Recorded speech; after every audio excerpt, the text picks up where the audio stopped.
Hey everybody, what's up YouTube? It's Lou Don, back again. You did not know who I am, but now, time to introduce myself. I'm Lou Don, some random black guy from South Florida who really likes talking about movies. And this is my series, Movie Time. A series where I review movies, new and old, whatever I feel like talking about. Any movie I want to talk about, I just review it. So yeah, today we're going to be talking about Deadpool and Wolverine. And also, we're going to be talking about how I haven't been on YouTube for like a year. I was busy graduating from high school and working on short films and applying for colleges. So yeah, busy stuff. But I'm back for now, for a little while, and I'm gonna be reviewing movies and shit again because I loved it and it's a lot of fun to do. So stick around if you want, leave if you want, leave a thumbs up if you want. Just watch the video if you want to. If not, you can dip. It's up to you. Yeah. See ya. Or why'd I say see ya? Enjoy the rest of the video. Let's get to the review. Non-spoilers first, of course. Or no, plot synopsis first. Yeah, let's do that. Let's go. Deadpool is having a little midlife crisis when all of a sudden the TVA knocks on his door and they're like, "Yo, Deadpool, we need your help. You want to help safeguard the universe?" And Deadpool's like, "Bet." So Deadpool goes along with the TVA. Deadpool goes along with the TVA and decides to help save the universe. But soon, since Deadpool's insane and doesn't really play well in teams, Deadpool goes, "Fuck the TVA. I'm gonna try to save my own universe from getting destroyed by some crazy supervillain who wants to eradicate my universe."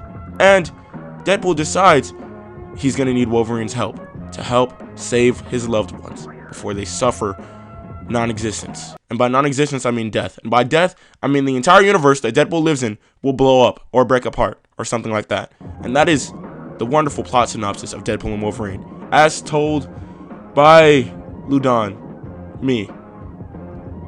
Yeah. Okay, Deadpool and Wolverine. Here's some non-spoilers because I'm not going to spoil the movie in this segment.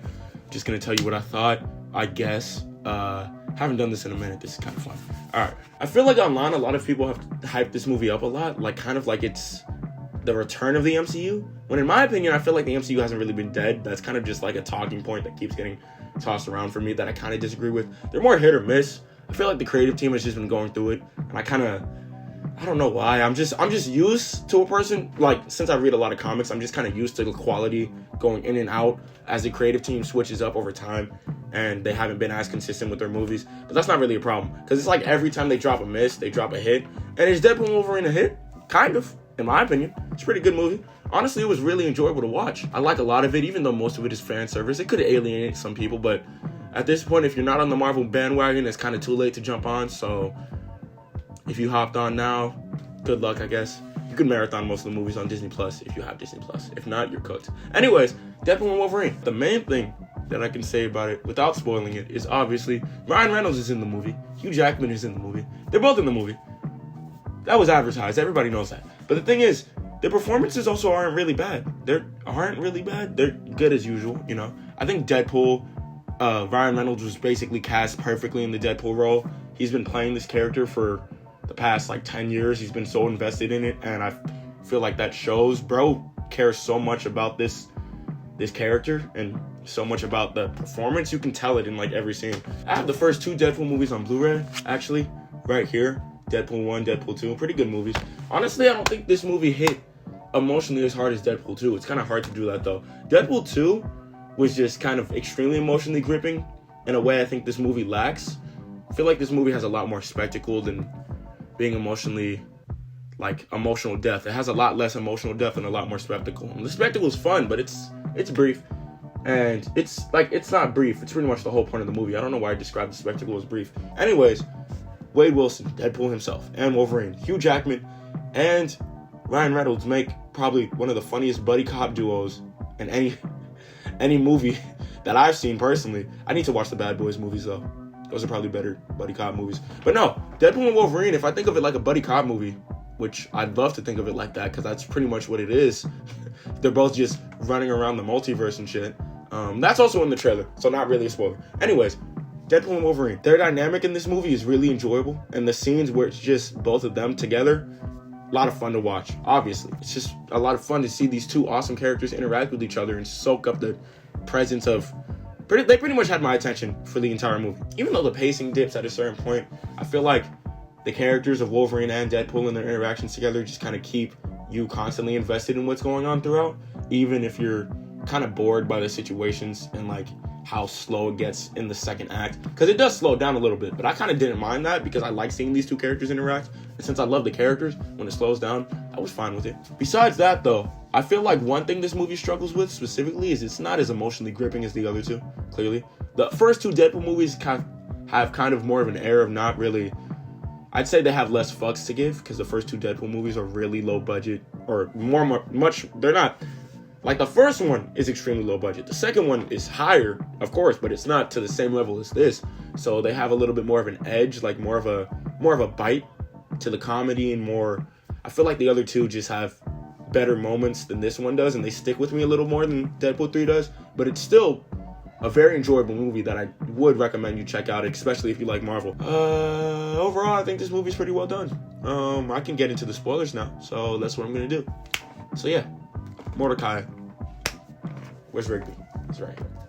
Now I'm going to spoil this movie. So if you don't want to get spoiled, you can skip to this time code, whatever I'm pointing at. Yeah. If you are going to stick around for spoilers, then you get to hear my voice some more. I don't know if that's a good or a bad thing. Sometimes you interpret it. All right. Why did I blow a kiss on the camera? Yeah! I'm still here. I've been recording for 5 minutes. This movie is really just a giant pile of extremely well done fan service. It's like a series of different cameos with a bunch of different characters, and not even just that. Like, the movie, it has me geeking a lot while I'm watching it because I'm a nerd. There's literally a part of the movie where Deadpool looks directly at the camera and says, "Get your special sock out, nerds. This is gonna be good." And I can't agree with them more. Let me just go over each cameo and how each one affected me. One, the cameo that probably affected me the most is Chris Evans returning as Human Torch, because the way the movie handled it was probably one of the funniest things the movie did. They play it up like it's Captain America, and then he says "flame on," and I literally jumped out of my seat. Blade shows up, Elektra shows up, Gambit shows up, X-23 was even there, which, I mean, they spoiled that because Daphne Keane spoiled that on Instagram. Also, quick aside, randomly, Daphne Keane, I know you're probably not watching this, but you are a beautiful woman, and if you ever wanted to get in contact with me because we're around the same age, I don't know how you would, but just leave a comment or something.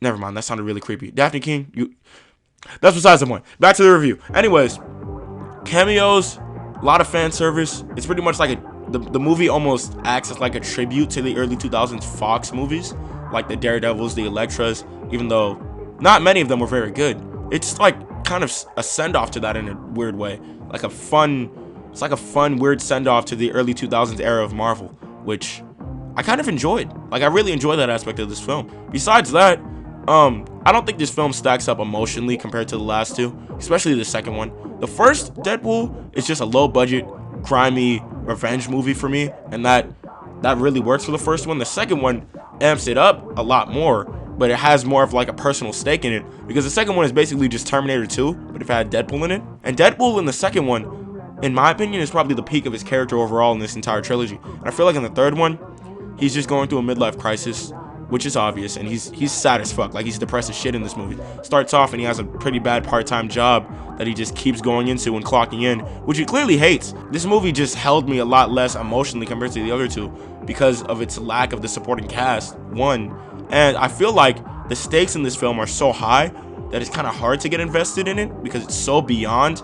Like, the stakes in the last two films, the first film, Deadpool is just getting revenge. It's a personal story, and it's really, like, grounded and really fun to follow. All of these films are fun to follow, but the first one is extremely grounded, and yeah, it's probably the most grounded out of the trilogy. Second one, Deadpool has to save this kid because he feels obligated to, because of what's going on in his life at the time, and Deadpool has to kind of become a hero in the second one, which is probably the most emotionally gripping that this trilogy got. Like, that's the emotional peak of it for me.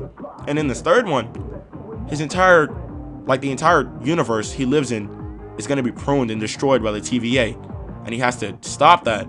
He also has to stop this crazy lunatic of a villain, which I love, by the way. The villain in this movie is really interesting and honestly really fun to follow. I don't know much about her because she's kind of like an unknown comic book character. She's like Professor X's sister in the womb, who he killed, I believe. I don't know if he killed her, but she was banished because she's extremely powerful. She's this psychic.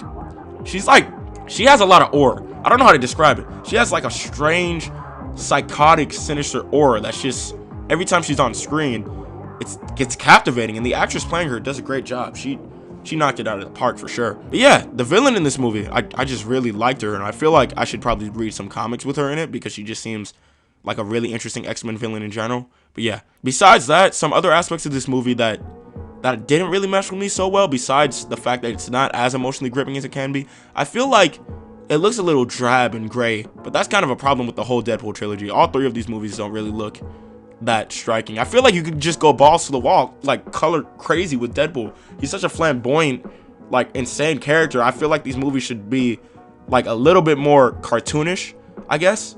That's always one thing I felt like these movies could have added. I feel like they could have just gone just like a notch crazier. Like, I feel like, imagine Deadpool as like a Looney Tunes character. And I feel like he's like on the edge of that in these movies, but he's not quite there. He's still fucking hilarious though, because Ryan Reynolds goes insane in his performance in so many different ways. Ryan Reynolds like embodies this character overall, so it's so much fun to see him fucking soak in the scenery and just to see him. I love watching Ryan Reynolds do what he does, man.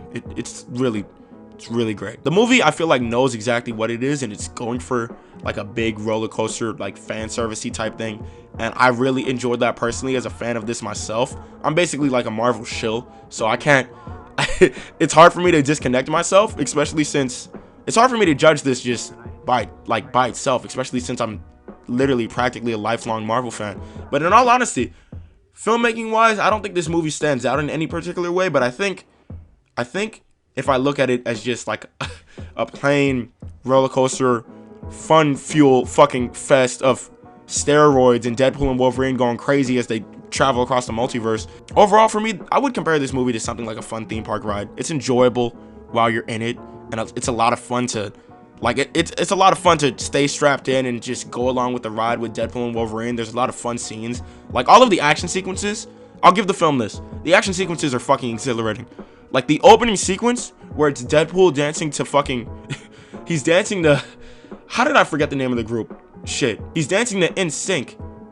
Bye, the song that Justin Timberlake fucking sung. After he digs up Wolverine's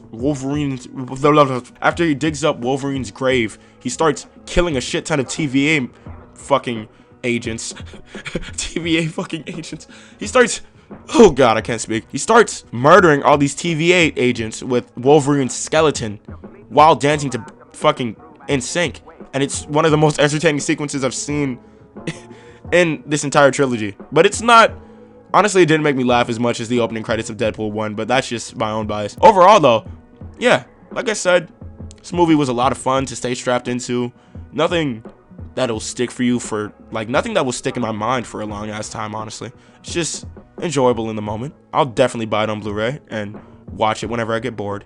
But yeah, no, it's not like on an Infinity War or Spider-Verse level, but it's Deadpool and Wolverine, and they're going crazy, and I really enjoyed it overall. I had a lot of fun with the movie, but I'm teetering on a 7 or an 8 out of 10. Just to be safe, I'm gonna give it a 7 out of 10. My opinion could change in the future, but I did really enjoy watching this, I can't lie. But it's not the best that Marvel's put out, and it's not the worst. It's not mid either. I don't know why I'm describing it like it's mid. It's good. Trust me, I'm really wishy-washy with my opinion. It's a good ass movie. Watch it if you're into Marvel. If you're not into Marvel, take your nerdy best friend to see it with you and ask him a million questions, and he'll answer all of them. That may or may not be me. Yeah, it's outro time now. I've been rambling for long enough. Alright, so thank you for watching the video. If you made it this far, I mean, it probably means you enjoyed it. So if you want, you can click on my channel and enjoy all the other content I have. I have short films that I've made, other movie reviews that I think are pretty cool, and a future, more reviews to coming. Plus, more reviews coming. Plus, I have some skits that I made, so if you want to check those out, you can watch those too. And yeah, look forward to more content coming soon. And that's pretty much it. Hope you enjoyed the video. If you want, you can add my letterbox. If not, it's cool as well. Yeah, subscribe, like if you want to. That's pretty much it. Have a good one. I hope. Bye. Oh, and there were a few videos I promised last year, such as Invincible Season 2 review, and Scott Pilgrim TV show review, plus a Ninja Turtles marathon. Listen, all of those videos are going to come out before the end of this year, and if they don't, I'm deleting my channel. I'm not deleting my channel, but I'm going to work on those videos, so yeah. Have a good day. Bye.